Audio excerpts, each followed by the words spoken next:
કોંગ્રેસ કાર્યકર્તા ઇલેક્શન પૂર્ણ થયા પછીનો આભાર દર્શન કાર્યક્રમ રાખવામાં આવ્યો.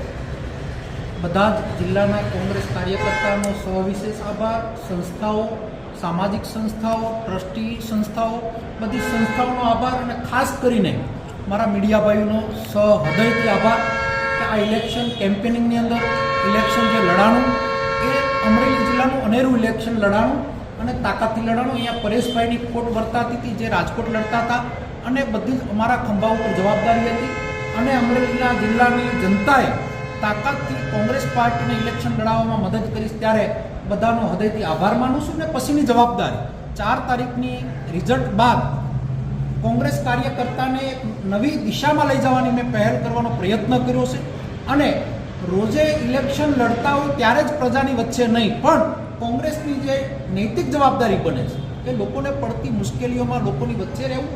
અને અત્યારે જે છેલ્લા અઠવાડિયાથી લોકો ત્રાહિમામ પોકરિયા સ્માર્ટ મીટરની વાત ઉપર 1 મહિના બાદ આ જિલ્લાની અંદર જો ભારતીય જનતા પાર્ટીની સરકાર આ સ્માર્ટ મીટરમાં પીછેહટ નહીં કરે તો અનેરું આંદોલનની શરૂઆત અહીંયાથી થાય એના પ્રયત્ન ચાલુ કરવામાં આવશે.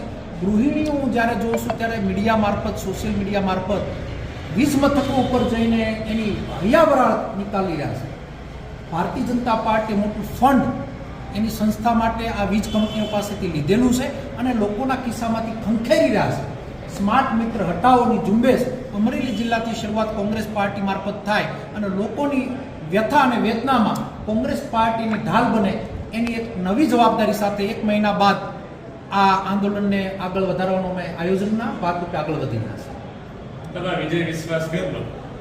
100% વિજય વિશ્વાસ એટલા માટે કે ભારતીય જનતા પાર્ટીનો જે મતદાન બાદ બહાર આવેલી વ્યથા એ કંઈક બતાવી રહ્યું છે અને જે હમણાં અમારી અહીંયા કારોબારીની અંદર વાત થઈ પ્રમાણે જે સાયલેન્ટ વોટર છે એણે ભણેલા ગણેલા ઉમેદવારને મતદાન કર્યું છે અને અહીંયા જેનીબેન ઠુમર જીતવા છે.